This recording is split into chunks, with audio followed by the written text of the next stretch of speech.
Bharuch crime બ્રાન્ચે અંકલેશ્વરમાંથી કોલસા ચોરીના કૌભાંડનો પર્દાફાશ કરી કુલ ₹69 લાખથી વધુનો મુદ્દામાલ ઝડપી પાડવાના મામલામાં વધુ એક આરોપીની સુરતના કડોદરાથી ધરપકડ કરી કાયદેસરની કાર્યવાહી હાથ ધરી છે।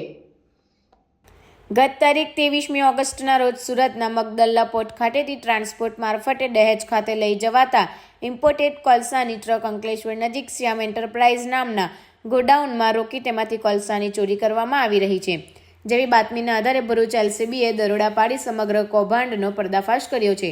દરોડા દરમિયાન પોલીસે ગોડાઉનમાંથી 6.21 લાખનો 90 ટન કોલસો, 4 ટ્રક, કાર અને મોબાઈલ મળી 69.23 લાખનો મુદ્દામાલ કબજે કર્યો હતો। મામલામાં શ્યામ એન્ટરપ્રાઇઝ ટ્રેડિંગમાં કરસન રંગપરા તથા તેના બીજા ભાગીદારો ટ્રાન્સપોર્ટ ટ્રકમાંથી ઇમ્પોર્ટેડ કોલસો કાઢી લઈ અને ગોડાઉનમાંથી કોલસા સાથે થાનની કાળી માટી અને ફ્લાઇસ મિક્સ કરી કોલસાની ચોરી કરતા હોવાનું પોલીસની તપાસમાં બહાર આવ્યું હતું।